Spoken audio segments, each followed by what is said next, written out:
स्वामी समर्थ कथा कोजागिरी पौर्णिमेची.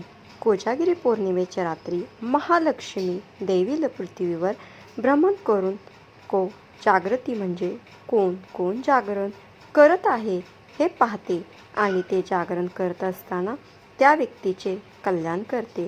फार पूर्वीच्या काळची गोष्ट आहे. वीरभद्र नामक एक सावकार होता. तो आणि त्याची पत्नी खूप धार्मिक होते. त्यांना 2 कन्या होत्या. त्यांनी आपल्या मुलींना देखील धर्मपालनाचे धडे दिले होते. ते घरात सर्व वृत्त वैकल्प्य करत असत.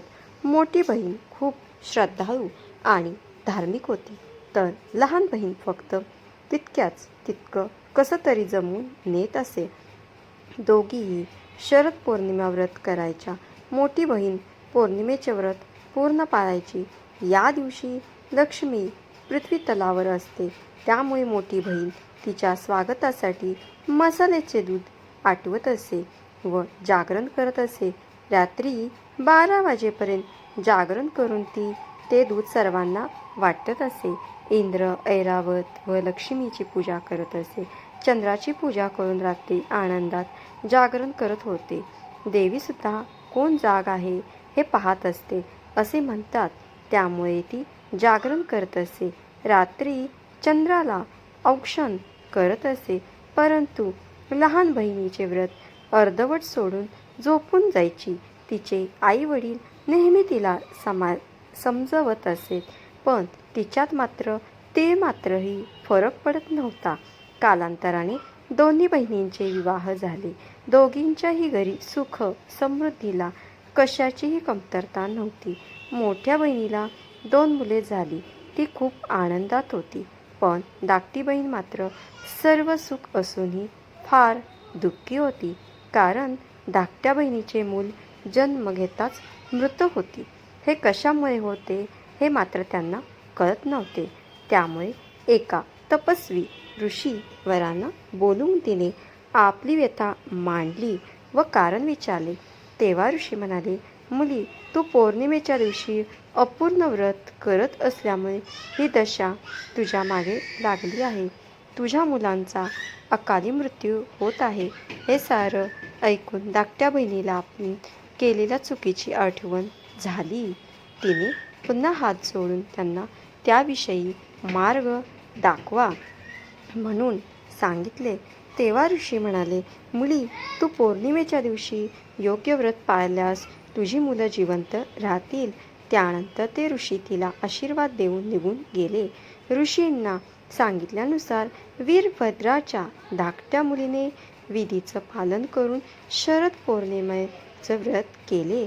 काही काळानंतर तिला मुलगा झाला, पण तोही लवकरच मरण पावला. तेव्हा मात्र ती खूपच दुःखी झाली. इतकं सारं व्रत वैकल्प्य करून देखील माझ्या नशिबी पुन्हा दुःखच आले.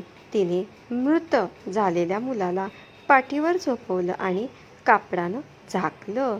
आपल्या बहिणीला मुलगा झाला म्हणून तिला भेटण्यासाठी मोठी बहीण आली होती. बहीण आपणास भेटण्यावेळेस आली आहे म्हणून तिने मोठ्या बहिणीला बसायला जागा दिली. मोठी बहीण बसणार इतक्याच तिचा स्पर्श मृत बाळाला झाला आणि तो मुलगा रडू लागला. मोठी बहीण रागानं म्हणाली, मी जर या मुलाच्या शरीरावर बसले असते तर हा मुलगा मेला असता. यावर धाकटी बहीण म्हणाली, तो तर आधीच मेला होता. तुझ्या स्पर्शाने पुण्यकर्माने तो जिवंत झाला आहे. आपण दोघी बहिणी शरद पौर्णिमेचे व्रत करायचो, पण तू ते पूर्ण करायचीस आणि मी अर्ध्यातच सोडून द्यायची. माझ्या चुकीमुळे माझी मुलं जगत नव्हती, पण तुझ्या पुण्याईमुळे हे मूल जिवंत झालं, असे तिने थोरल्या बहिणीला सांगितलं. या प्रसंगानंतर दोन्ही बहिणींनी संपूर्ण नगरात ही कथा सांगितली.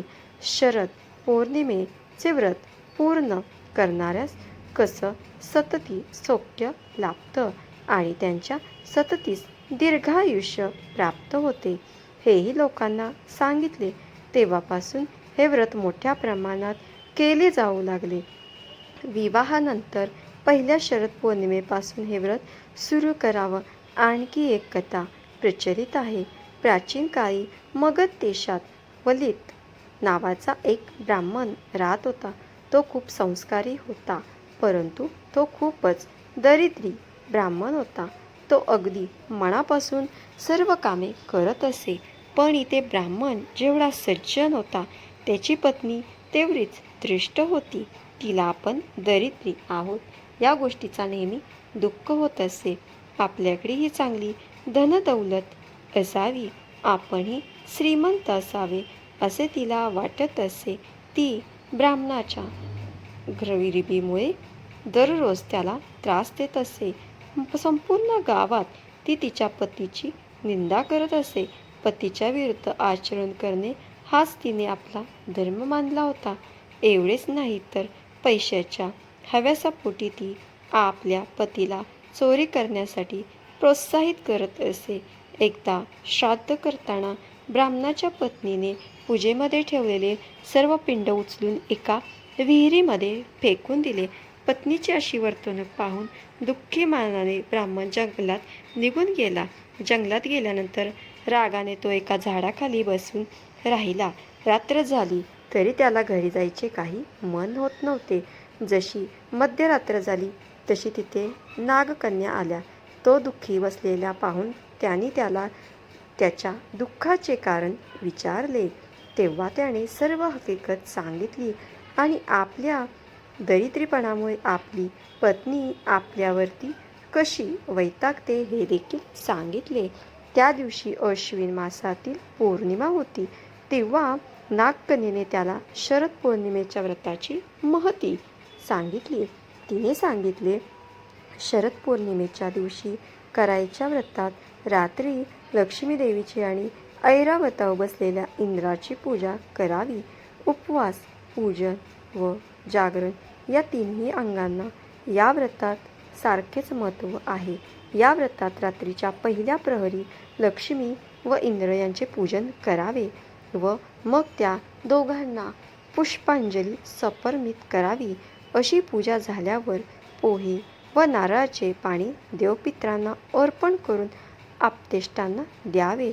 चंद्राला आटीव दुधाचा नैवेद्य दाखवावा.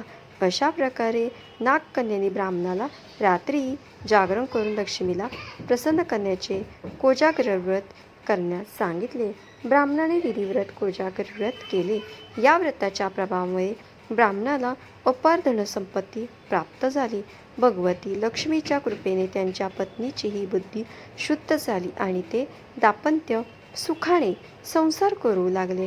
पौराणिक कथानुसार शरद पौर्णिमेच्या दिवशी माता लक्ष्मीचा जन्मदिवस मानला जातो. ज्या दिवशी ती समुद्र मंथनातून प्रकट झाली होती. कोजागिरी पौर्णिमेच्या रात्री चंद्र आपल्या संपूर्ण 16 कलामध्ये असतो. चंद्राची किरण विशेष अमृतमयी गुणायुक्त असतात. श्रीकृष्ण 16 कलांचे अवतार मानले जातात. द्वापारयुगात वृंदावनमध्ये व्रजमंडळ भगवान श्रीकृष्णाने गोपिकासोबत रात्री रासक्रीडा महारासलीला केली होती. वृंदावनात निधिवनात आजही श्रीकृष्ण आणि गोपिका रासलीला रचतात अशी मान्यता आहे. त्या विशेष प्रसंगाची आठवण करून वैष्णव संप्रदायाचे भक्त रासोत्सव साजरा करतात. श्रीकृष्ण आणि राधाची विशेष उपासना केली जाते. मध्यरात्री कोजागिरीचा उत्सव करतात. दूध आटवून मध्यरात्री अगदी 12च्या चंद्रप्रकाशात ते सर्वजण प्राशन करीत असतात. चंद्रप्रकाशात असे आटवलेले दूध म्हणजे अमृत होय. जो कोणी तोपर्यंत जागेल त्याला त्या अमृताची प्राप्ती होती, अन्यथा नाही.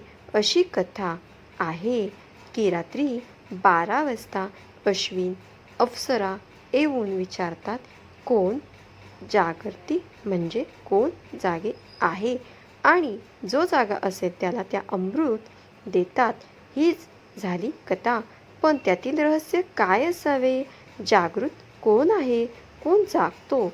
भगवंत गीतेत म्हणतात, या सर्व भूताना तस्या जागृती संयमी यसा जागृती भूतानी सा निशा पश्यक्तो मुने श्लोक 69 अध्याय 2 भौतिक लाभाकरिता सारेच जण जागृत असतात, परंतु संयमी त्या लाभाकरिता झोपलेला असतो, म्हणजेच उदासीन असतो. परंतु ज्या आध्यात्मिक प्राप्तीकरिता इतर निद्रिस्त असतात तेव्हा संयमी जागृत असतो. म्हणूनच कोण जागतो, कोण जागरती, जो संयमी साधक आहे तो अशा साधकालाच अमृतत्व प्राप्त होत असते. कृषी संस्कृतीमध्ये या दिवसांचे विशेष महत्त्व आहे. शेतकरी वर्गामध्ये हा दिवस उत्साहाने साजरा केला जातो. ग्रामीण भागात ही प्रथा दिसून येते. निसर्गाबद्दल वाटणाऱ्या कृतज्ञतेपोटी कोकणात नवरात्र पौर्णिमे साजरी करण्याची प्रथा आहे. या दिवशी बाजारात भाताच्या लोंब्या, कुरडईची फुले, नाचणी, वरी आणि झेंडूची फुले खरेदी करण्यासाठी मोठी गर्दी होते. या दिवशी घराघरात नवीन धान्य आलेले असतात. भात, नाचणी, वरी आदी प्रकारच्या धान्याची एक प्रकारे पूजा करण्याचा दिवस म्हणजे नवरात्र पौर्णिमा. या दिवशी नवीन तांदळाचा भात खीर करण्याची प्रथा आहे. पक्वान म्हणून नवीन तांदळाच्या पिठाचे पातोळे केले जातात. अशी प्रथा कालाविके या ग्रंथात नोंदवलेली दिसते. घरासमोर लावलेल्या हर तऱ्हेच्या भाज्या नवरात्र पौर्णिमेला महत्त्वाच्या ठरतात. नवीन धान्य, भाज्या यांची रेलचेल असते. हे सर्व म्हणजे शेतकऱ्याची लक्ष्मी असते. यासाठी नवरात्र पौर्णिमेला लक्ष्मीच्या स्वागतासाठी घरासमोर रांगोळ्या काढतात. मुख्य प्रवेशद्वारावर घरातील महत्त्वाच्या वस्तूवर नवी बांधता नवे म्हणजे आंब्याच्या पानात भात, वरी, नाचणी यांच्या लोंबी तसेच कोरडू व झेंडूची फुले एकत्र करून बांधलेली जोडी एकत्र ठेवतात. प्रांतानुसार कोजागिरी साजरी करण्याची पद्धत. कोजागिरी पौर्णिमेच्या गुजरातमध्ये रास व गरबा खेळून शरद पूनम नावाने साजरी केली जाते. या रात्री कोजागरासह ही पूजा केली जाते. या निमित्ताने नव्याने लग्न झालेल्या मुलीच्या घरून तिच्या सासरी जावयासाठी भेटवस्तू पाठविण्यात विशेष पद्धत प्रचलित आहे. हिमाचल प्रदेशात या निमित्ताने जत्रा भरते. राजस्थानी स्त्रिया या दिवशी शुभ वस्त्र नेसून चांदीचे दागिने घालतात. धार्मिक वृत्तीत राजपूत या रात्री चंद्राची पूजा करून शेतकऱ्याच्या शंकरायचं दूध देतात. हरियाणामध्ये अश्विन पौर्णिमेला दुधाची खीर बनवून ती रात्री चांदण्यात ठेवतात व सकाळी खातात. ओडिशामध्ये शरद पौर्णिमेला कुमार पौर्णिमा असे म्हणतात. या दिवशी गजलक्ष्मी देवीची पूजा करतात. या दिवशी देवीच्या जोडीने चंद्र आणि सूर्य यांची पूजा केली जाते. कोजागिरी पौर्णिमेला बंगाली लोक लौकी पूजा असे म्हणतात. या दिवशीच्या लौकी पूजेमध्ये बंगाली लोक शहाळी व ताजे नारळ पाणी वापरतात. नारळात साखर, दूध, तूप आणि सुकामेवा घालून केलेले विशेष गोड पदार्थ या दिवशी कमळात बसलेल्या लक्ष्मीला अर्पण केला जातो. तांब्याचा कलश किंवा मातीच्या कुंभावर आणि शहाळ्यावर शेंद्राने बंगाली हिंदू स्वस्तिक चिन्ह मधल्या बोटाने आणि ओल्या लाल शेंदुराने काढतात. या दिवशी शंख व कमळाच्या फुलाबरोबर श्री लक्ष्मीनारायणाची पूजा करतात. बनारस येथे या दिवशी वैष्णव संप्रदायाचे भक्त सोहळा साजरा करतात. कोजागिरी पौर्णिमा तुमच्या आयुष्यात सौख्य, मांगल्य, समृद्धी, आयुष्य, दीर्घायुष्य घेऊन येणारी ठरो. देवी लक्ष्मीचरणी हीच प्रार्थना. कोजागिरी पौर्णिमेच्या तुम्हाला खूप खूप शुभेच्छा. धन्यवाद.